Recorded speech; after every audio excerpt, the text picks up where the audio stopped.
Estamos aqui hoje, né? Meu nome é Edson, sou enfermeiro, sou especialista em saúde da família. Estamos aqui hoje para iniciar uma nova disciplina do curso técnica em enfermagem. E a disciplina é saúde coletiva, né? Essa disciplina tem a grande maioria do seu assunto é assunto teórico, é assunto que abrange assuntos da maioria das disciplinas que vocês já viram no decorrer desse curso, né? A maioria vocês já viram porque estão já em uma certa caminhada desse curso, né? Já pagaram muitas disciplinas, certo? Tem a introdução dessa disciplina é mais legislação. É um conteúdo denso, né? Porque teoria é muito teórico, a teoria ela é um pouco densa, mas nós vamos aqui, né, ter essa conversa e vamos procurar entender da melhor forma possível, né? Vamos iniciar com a evolução histórica da saúde pública no nosso país, para que nós possamos adentrar na legislação do SUS, né, e nós possamos entender, né, o sistema de saúde que nós temos hoje. E vamos pegar lá da introdução, né, da evolução histórica dessa saúde no Brasil. Porque a gente só entende o que a gente tem hoje a partir do momento que você começa a entender os passos, as conquistas que a gente que tivemos que passar para que hoje nós tenhamos esse sistema que é o Sistema Único de Saúde, o SUS. Então, vamos lá, começando pela evolução histórica da organização da saúde no Brasil. Precisamos entender como que nós estamos hoje, né? Como é o sistema de saúde hoje, né? Então, tem as filas, que são muitas, né? A falta de leito nos hospitais, a escassez de recursos, a a insatisfação dos profissionais, né, e da população, né, por conta da valorização profissional, por conta da grande demanda que tem o nosso sistema de saúde pública, os baixos valores pagos pelo SUS para os procedimentos. Porque o SUS ele tem uma tabela unificada, uma tabela nacional, né, que a gente vai poder ver isso com mais clareza quando nós estivermos lá dentro da lei, da primeira lei orgânica da saúde, né, que é a Lei 8080 de 1990. E o aumento da incidência e surgimento de novas doenças. O que é que quer dizer isso? Né? O aumento da incidência e surgimento de novas doenças. Naquela época, no início, né, tinha muitas doenças novas por conta da precariedade das medidas sanitárias, né? Assim como hoje ainda temos muitos meios epidemiológicos, muitas formas de prevenção e ainda tem as novas doenças, né?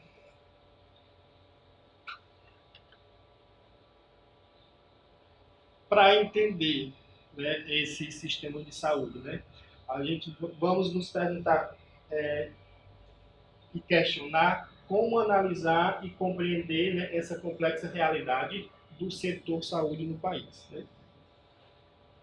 Aí a gente vai procurar entender antes do SUS e depois do SUS. No meio disso está a Constituição Federal, certo? O SUS ele foi estabelecido no ano de 1988, né?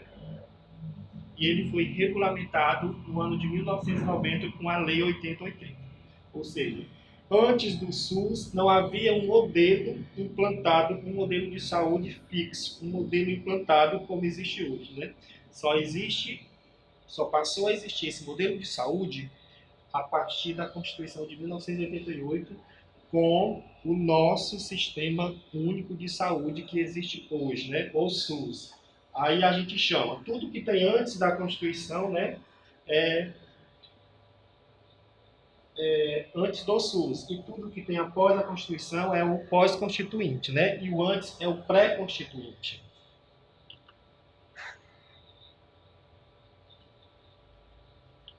Então, conceitos.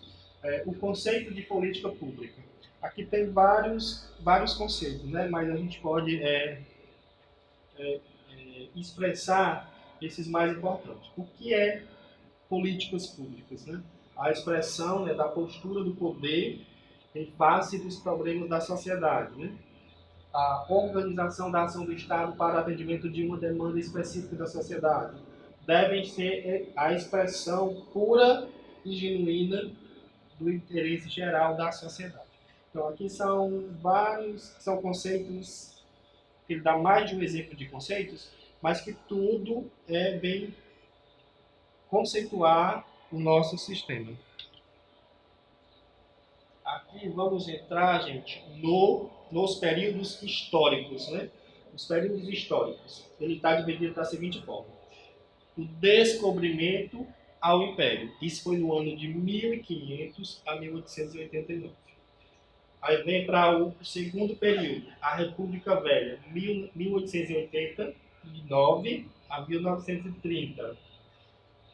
Seguindo, da Era Vargas, 1930 a 1964, certo? Aqui houve um golpe, né? E segue do autoritarismo de 1964 a 1984.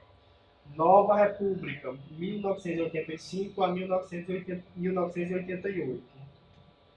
E o pós-constituinte. Entenderam? Ó, o pós-constituinte. O SUS foi estabelecido em 88, né? Então, aqui já entra o período pós-constituinte, ou seja, já existia a Constituição Federal, certo? A partir disso aqui, que foi o ano de 1989. Nós já havíamos uma nova Constituição implantada e nessa Constituição já foi estabelecido dentro dela, né, que a nossa Constituição é a lei máxima do nosso país, né?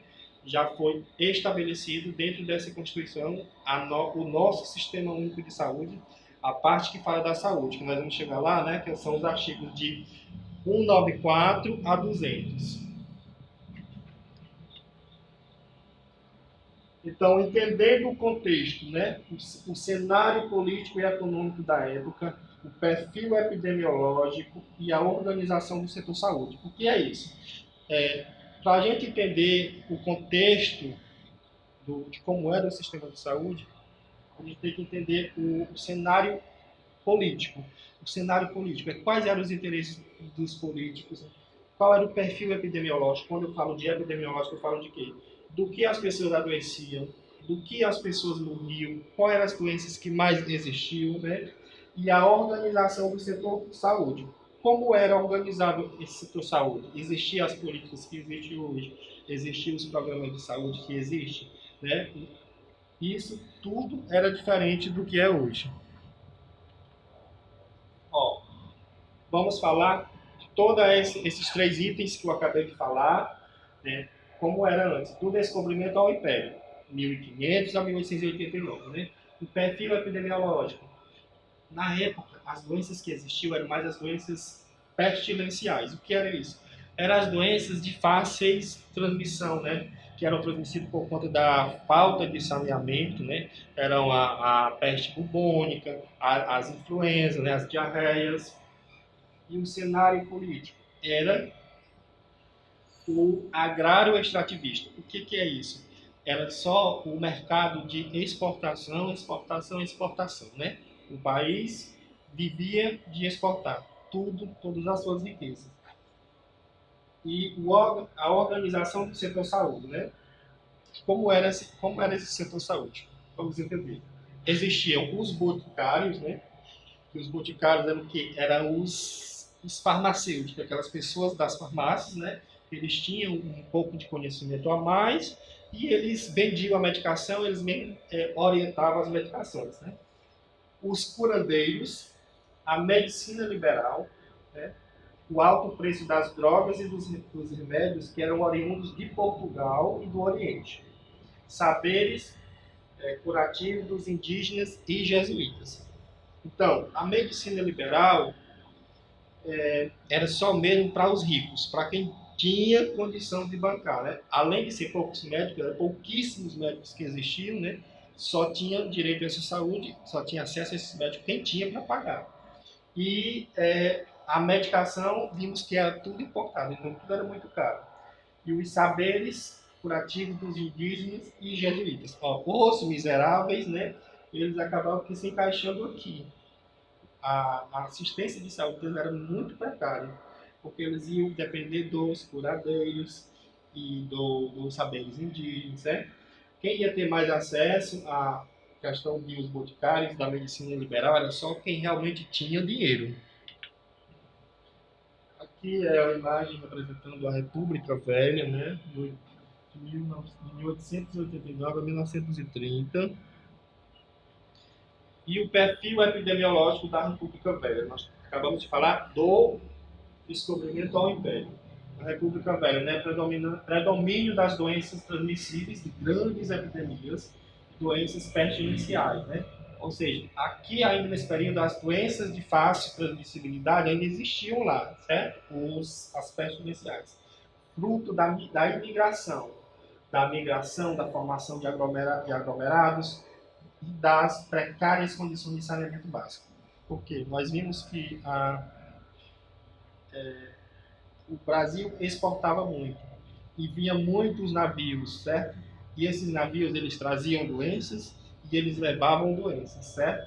Então, mesmo ainda existindo as doenças pestilenciais, mas já tinha outras doenças por conta desse perfil migratório. Então, a gente menciona aqui, por exemplo, febre amarela, varíola, tuberculose, a sífilis e endemias rurais. As endemias rurais, que é isso? Esquistossomose, doença de Chagas e outras. O cenário político e econômico aqui dessa era, né? Então, a instalação do modo de produção capitalista, surgindo as primeiras indústrias, mas ainda assim o modelo predominante era o agrário, ou seja, aqui já começou a surgir as indústrias, né? Aqui, ó, na República Velha já começou a surgir as indústrias, mas ainda persistia o modelo agrário, o modelo exportador. Ainda tinha as precárias condições de trabalho e de vida da população, das populações urbanas, o surgimento dos movimentos operários, né? Nessa época aqui teve dois movimentos muito importantes que foi as duas greves, uma ocorreu em 1917 e outra em 1919. E devido a isso, esses dois movimentos, né, houve um movimento muito importante, né, que foi, hoje é considerado um embrião da Previdência Social, né, que foi a Lei Eloy Chaves. Né? Eloy Chaves era uma figura importante que ele elaborou uma lei que leva o nome dele até hoje, que é da própria lei, que é a Lei Eloy Chaves, né, que ela criou um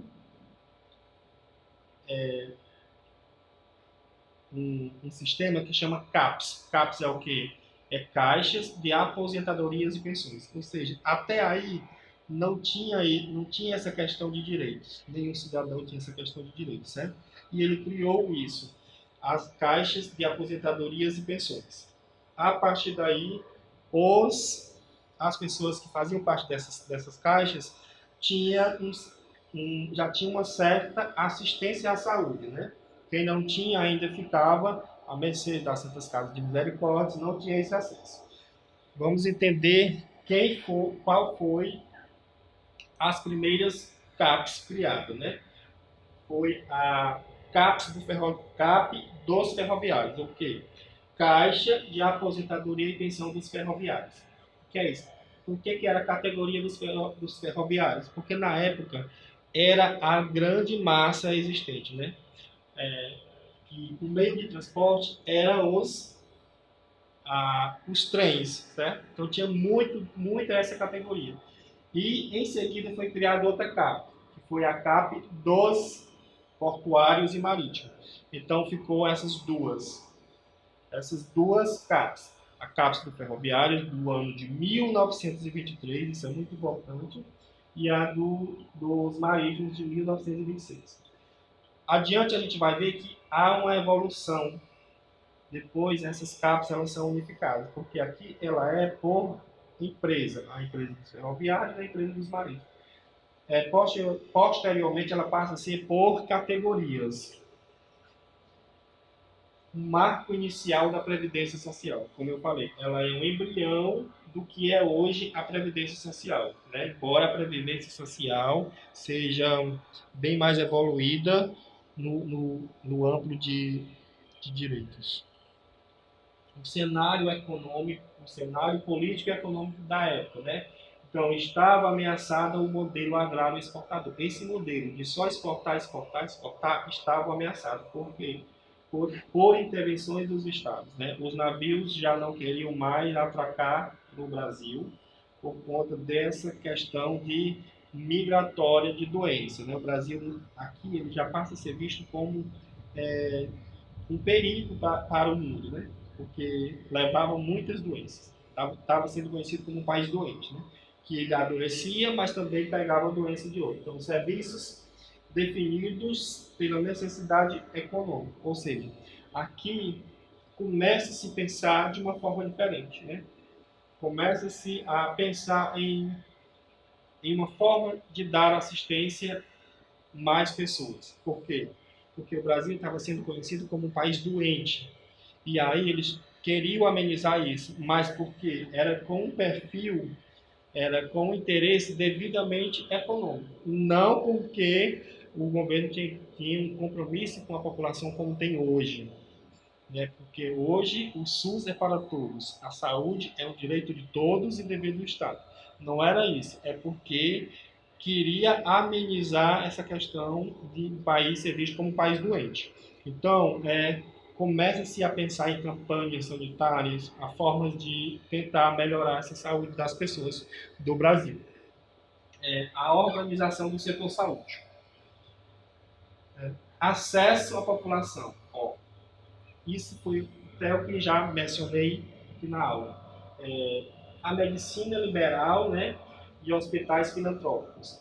A ideologia liberal. O Estado deveria atuar somente naquilo o que os indivíduos sozinhos ou a iniciativa privada não pudesse fazer. Então, não era hoje como o SUS para todos, assistência para todos em tudo que ele precisar. Não, era só atuar naquilo que eles não conseguiam fazer por si sozinho, né?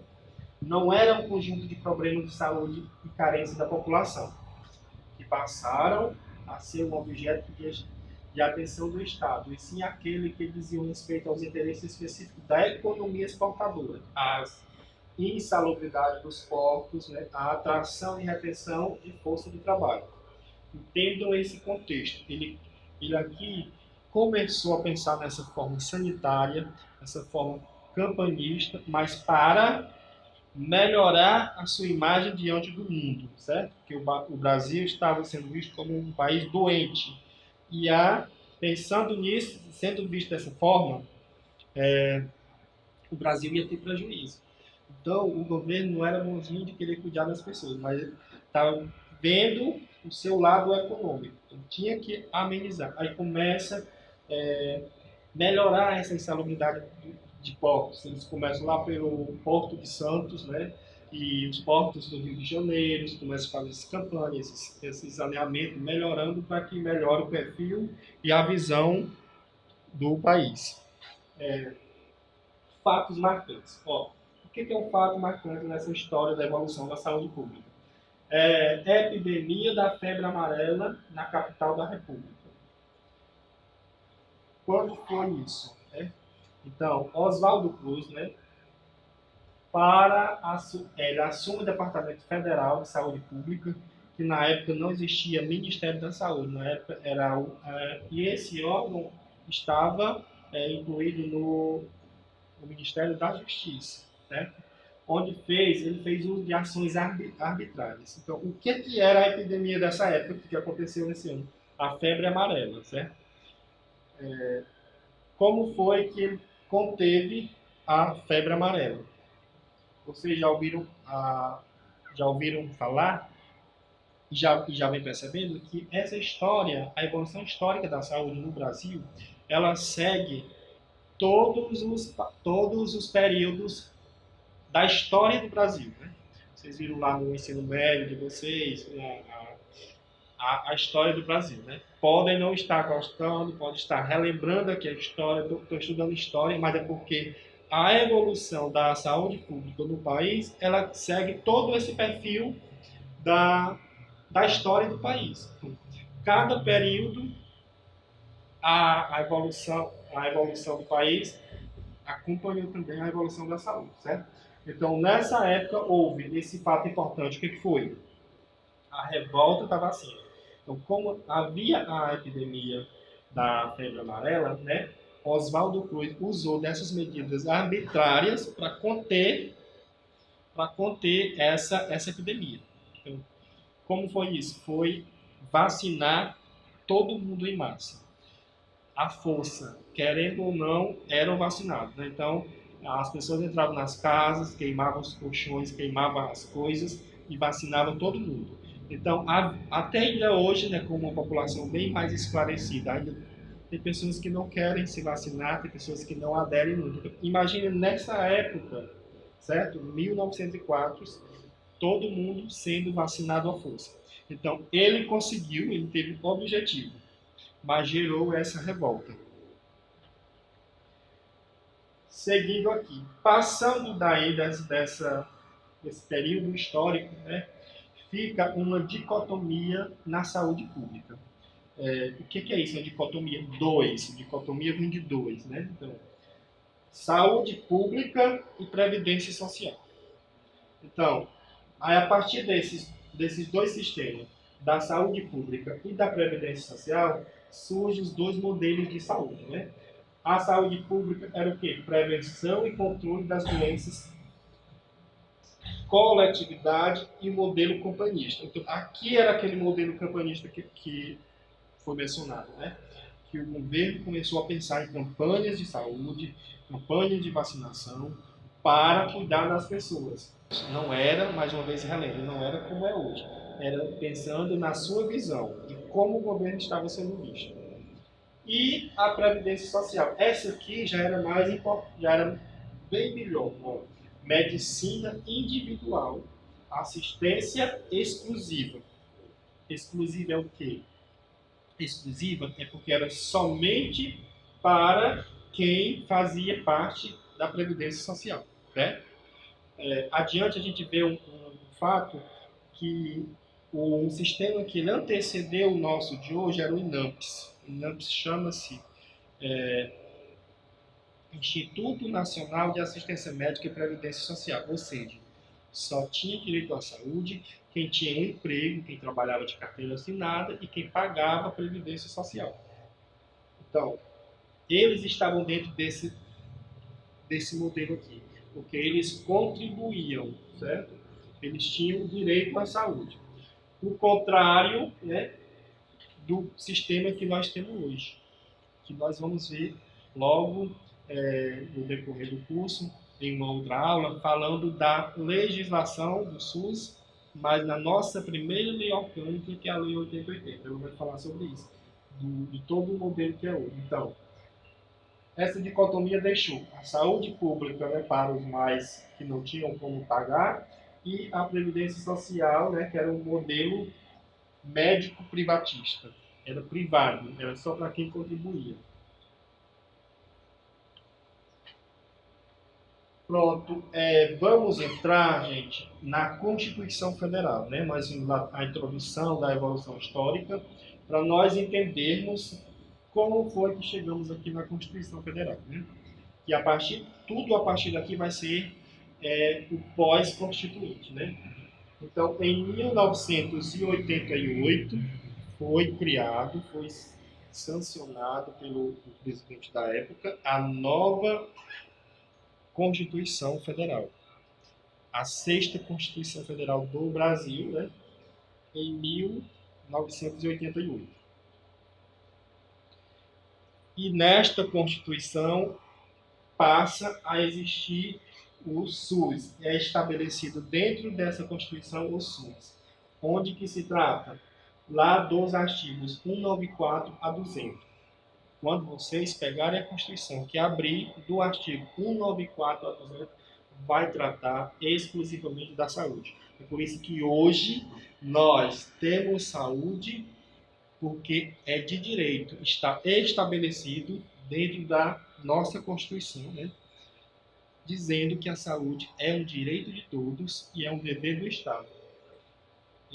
Só que aqui na Constituição, em 88, o SUS ele é estabelecido e ele vai ser regulamentado lá no ano de 1990. Né? 2 aninhos depois é criado a Lei 8080, que é a lei que nós vamos tratar da saúde, exclusivamente da saúde. Por quê? Por que vamos entender? Ele foi estabelecido, depois ele é regulamentado. Por quê? Dentro da Constituição, por exemplo, está dito, está claro que a saúde é um direito de todos. Eu tenho direito à saúde.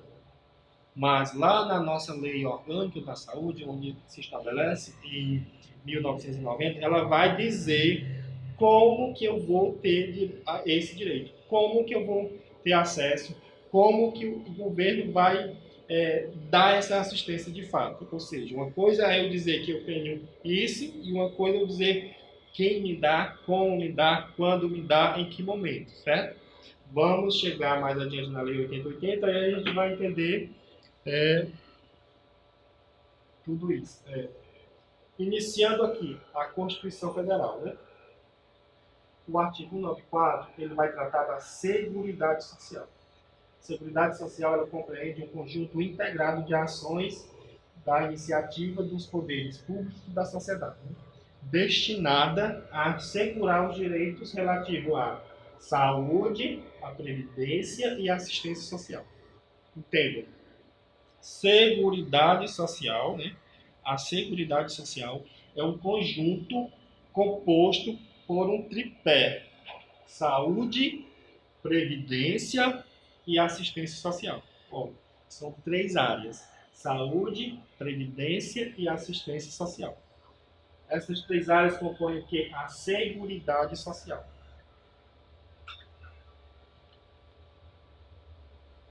Compete ao poder público organizar a Seguridade Social, com base nos seguintes objetivos: na universalidade, na uniformidade e equivalência às populações urbanas e rurais, seletividade e distributividade e redutibilidade, equidade da participação do custeio, diversidade e descentralização da administração.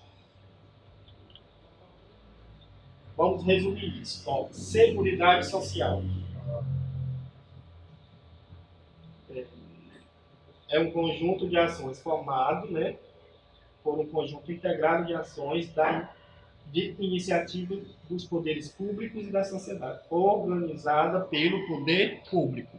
A organização é o poder público. Por que a gente frisa isso? Porque o poder público organiza, mas a formação é por aquele tripé da Seguridade Social: saúde, previdência e assistência. Artigo 195. A Seguridade Social será financiada por toda a sociedade de forma direta e indireta, mediante recursos provenientes dos orçamentos da atenção para União, Estados, Distrito Federal e Município e das contribuições sociais.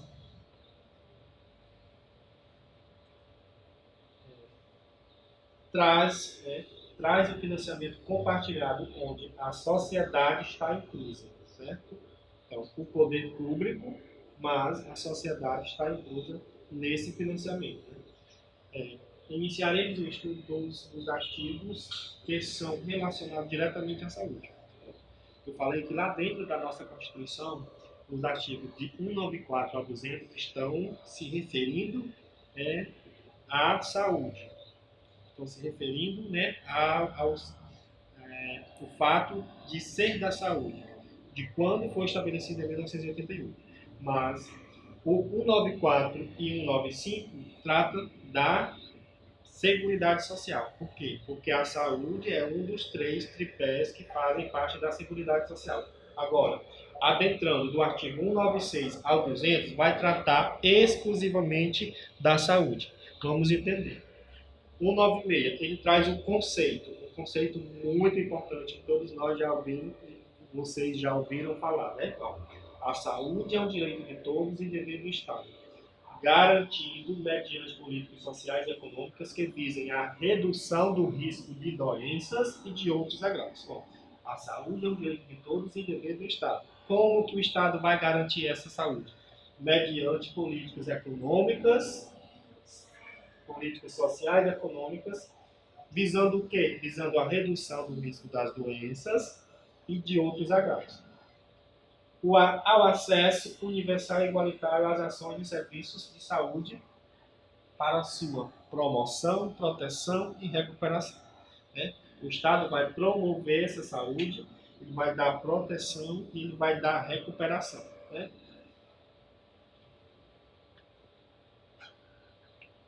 O artigo 197, né, ele fala que as ações e os serviços de saúde são de relevância pública, cabendo ao poder público dispor sobre sua regulamentação, fiscalização e controle, devendo a execução ser feita diretamente através de terceiros, diretamente ou através de terceiros, né, por pessoas física, pessoa jurídica de direito privado.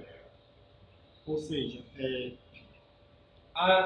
o papel de fiscalizar, de controlar essa saúde, ela é exclusivamente do Estado. Falando de Estado, falando de poder público. Artigo 198, ele traz as diretrizes desse sistema de saúde. Né? Então, vai falar, as ações do serviço de saúde integram uma rede regionalizada e hierarquizada. Né? Constitui um sistema único organizado de acordo com as seguintes diretrizes. Ele vai tratar das diretrizes. Quais são elas? Descentralização com direção única em cada esfera de governo, atendimento integral e participação da comunidade. Então, essas são as diretrizes do SUS. O que é a descentralização com direção única em cada esfera de governo? Então, cada esfera de governo vai ter uma direção. A nível nacional, temos o Ministério da Saúde, estadual, Secretaria Estadual de Saúde, municipal, Secretaria Municipal de Saúde. Nenhum desses órgãos poderá ter dois, né? Então, é a direção única, uma secretaria somente em cada município, uma no estado e o Ministério da Saúde. Né? E a participação da comunidade é a parte mais importante, né? Que é uma diretriz do SUS e é do que se trata a segunda lei orgânica da saúde, que nós vamos ver em uma outra aula, né, que é a lei 8.142, que vai tratar da participação da comunidade. Ela vai tratar dos conselhos de saúde. É aqui que a comunidade passa a poder entrar no SUS, né, e participar do nosso sistema de saúde. Os gestores locais do SUS poderão admitir agentes comunitários de saúde, o agente combate endemias, né, mediante processo seletivo. Isso é uma coisa já legislada, né? Essas duas categorias, agente comunitário de saúde e agente de endemias, posto lá no artigo das diretrizes do SUS. A natureza e a complexidade de suas atribuições, requisitos específicos para a sua atuação. Isso está se referindo a essas duas categorias profissionais.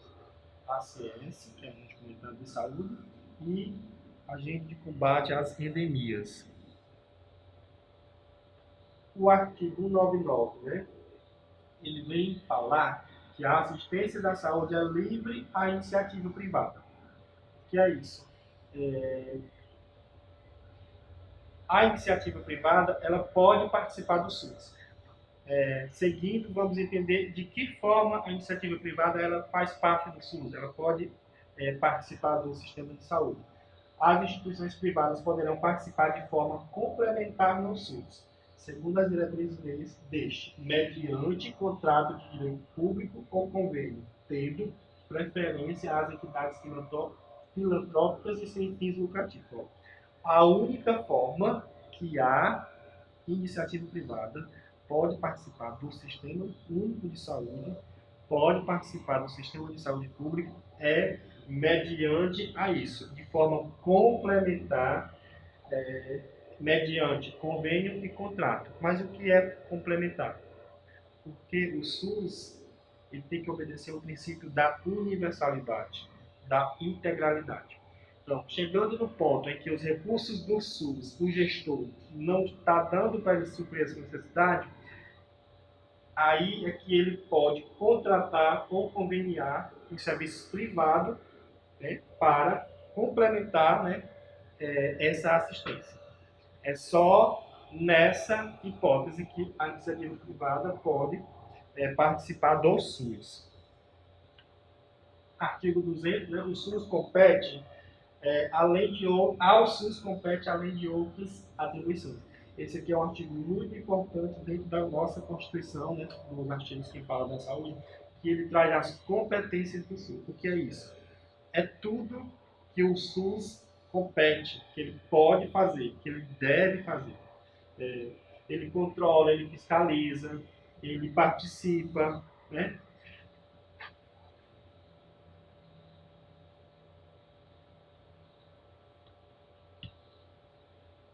Vamos mencionar algumas das competências, né?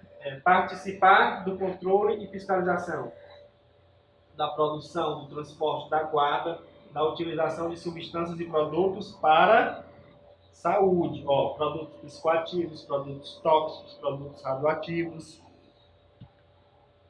Participa da formulação da política e da execução, né, de ações de saneamento básico.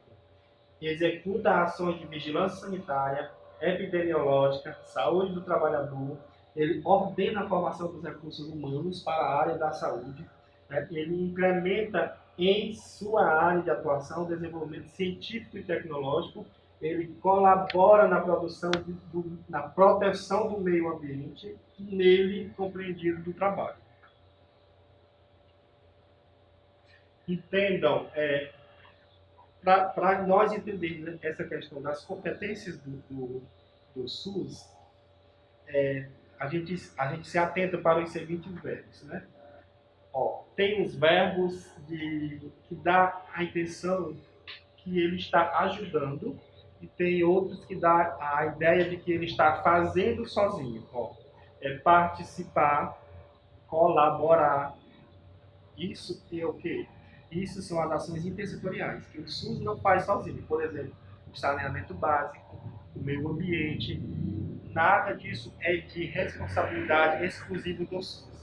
Ele participa, mas de forma complementar com o setor. Agora, dentro de suas atribuições, né, aquilo que vem como executar, ordenar, é ação exclusiva do SUS. Ele faz sozinho, ele tem que fazer.